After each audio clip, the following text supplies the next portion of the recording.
네. 율법 시대의 인물이었던 다윗은 어떻게 의인으로 인정받았는가? 6절에서 8절을 읽고 대답해 보라. 6절에서 8절 일한 것이 없이 하나님께 의로 여기심을 받는 사람의 복에 대하여 다윗이 말한 바 불법이 사함을 받고 죄가 가려짐을 받는 사람들은 복이 있고 주께서 그 죄를 인정하지 아니하실 사람들은 복이 있고 주께서 그 죄를 인정하지 아니하실 사람은 복이 있도다 함과 같으니라. 그러니까 여기는 이제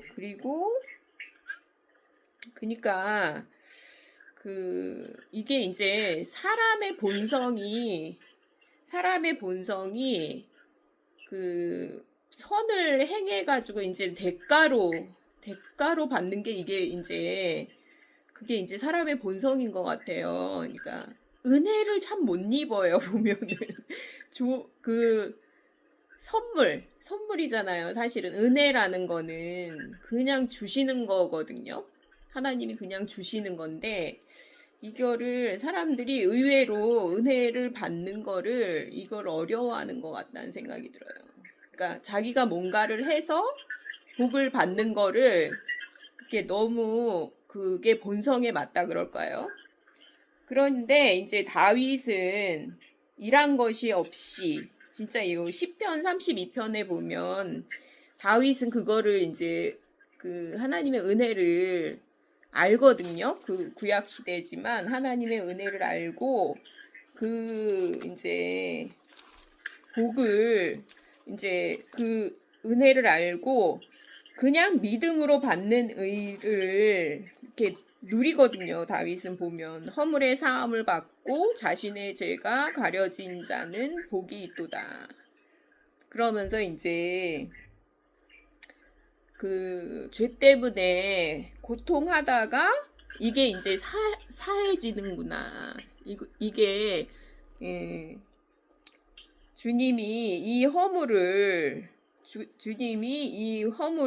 내 죄악을 사해 주시는구나. 이걸 알면서 이걸 누리거든요. 구약 시대지만 다윗은. 근데 이제 여기도 이제 같은 게 나오는 거죠. 그래서 일한 것이 없이 하나님께 의로 여기심을 받는 사람의 복에 대해서 이제 다윗이 알고 있었고, 그리고 이런 사람들은 복이 있다는 거죠. 근데 이제 예수님 당시에도 자기가 선행이나 이런 걸 통해서 구원받으려고 했던 사람들은 복을 받지 못했거든요. 그러니까 예수님이 막 야단치시거든요.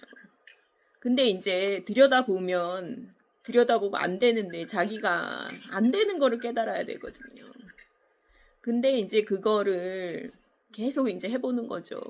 그러니까 오히려 죄에 깊이 빠진 사람들이 더 이제 주님을 바라볼 확률이 높다. 이제 그런 마음이 좀 들어요. 그러니까 복 중에 복은 이렇게 이제 주님을 바라보고 주님의 불법의 사함을 받고 죄가 가리어짐을 받는 사람들이 가장 이제 복된 사람들이죠. 그런 얘기를 이렇게 하고 있는 것 같아요. 그러니까 대가로 받는 게 아니라 은혜로 하나님이 주신 선물을 받는 사람의 복에 대해서 얘기하고 있는 것 같습니다. 신구약을 통틀어 구원의 방법은 오직 하나뿐이다. 오직 믿음으로 의롭다함을 받는 것이다. 구약에 있는 성도들이나 신약에 있는 성도들이나 다 믿음으로 의롭다함을 받았다. 이 사실을 웅변적으로 말하고 있는 것이 히브리서 11장이다. 여기에는 믿음으로 구원받은 구약의 위대한 성도들이 열거되어 있다. 그 중에 할례를 받지 않은 믿음의 선배가 아벨, 에녹, 노아 세 사람이고 율법을 모르던 시대에 살았던 성도가 7사람이다. 또 율법을 받은 뒤에 살았던 성도가 8사람 나온다. 그런데 이들은 모두 통칭하여 무엇이라고 말하는가? 히브리서 12장 1절, 2절 여기 보면요. 히브리서 12장 1절 2절 보면 믿음의 주요 또 온전하게 하시는 이인 예수를 바라보자.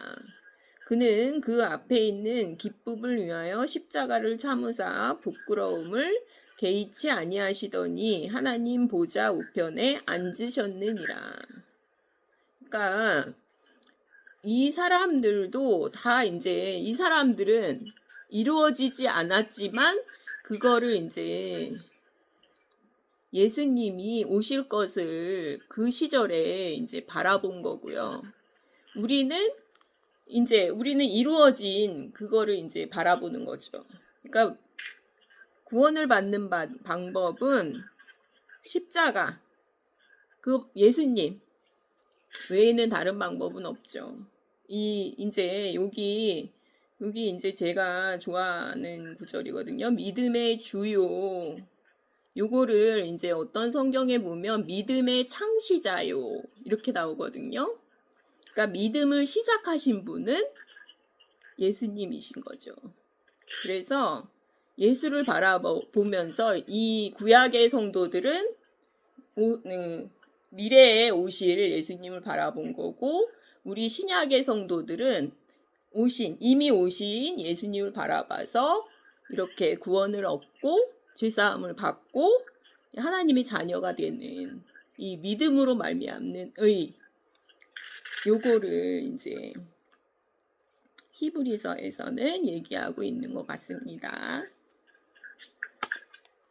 예, 잘 말씀해 주셨습니다. 8번에 보면 이제 그 히브리서 11장에 나오는 사람들이 이제 우리가 보시면 알겠지만 아벨, 에노와 아브라함, 사라, 이삭, 야곱, 요셉, 모세, 라합, 기드온, 바락, 삼손, 입다, 다윗, 사무엘이 이렇게 언급이 되거든요. 그런데 그 히브리서 12장 1절에 보면 그 우리에게 구름같이 둘러싼 허다한 증인들이 있으니, 즉 이렇게 믿음의 이거에서 이제 하나님께 이신칭의의 복을 얻은 이러한 사람들을 뭐라고 통칭을 하느냐면 증인.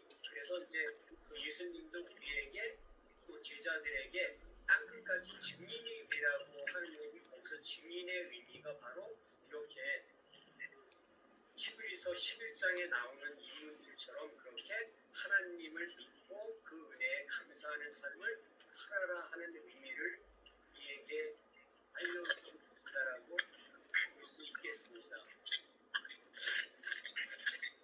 9번 해주세요. 네. 9번. 아브라함과 다윗의 예를 들어 설명하던 하나님은 그것으로 안심할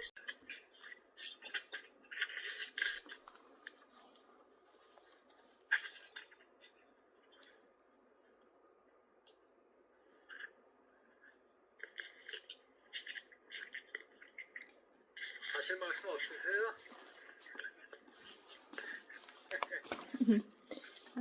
저는 여기요. 여기 이제 그 천권사님이 그거 이제 여기서 이제 계속 그 일한 것이 없이 믿음으로 받는 의, 그 다음에 은혜, 그 믿음의 의, 구원, 이렇게 이제 그 부분을 이제 얘기를 하셨는데, 사실은 믿음이라는 거는 중심의 변화를 얘기하는 거거든요. 중심의 변화.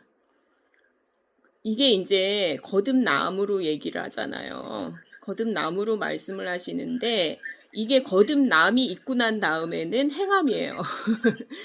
거듭남이 있고 난 다음에는 아브라함이 하나님을 믿음에 그것을 하나님이 의로 여기셨잖아요. 그런데 나중에는 아브라함은 어떻게 했냐면 나중에는 모리아산에서 이삭을 번제로 드려라. 그러니까 아브라함이 그거를 행하거든요. 그러니까 믿음에서 믿음으로 가는 거예요.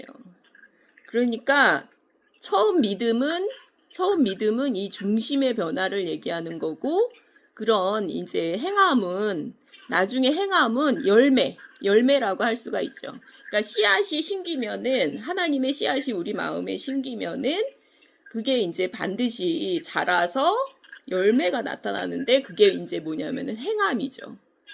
그러니까 이제 이 부분을 잘 이해하지 못해서 이제 루터도 이랬다 그래요. 야고보서는 없었으면 좋겠다, 차라리.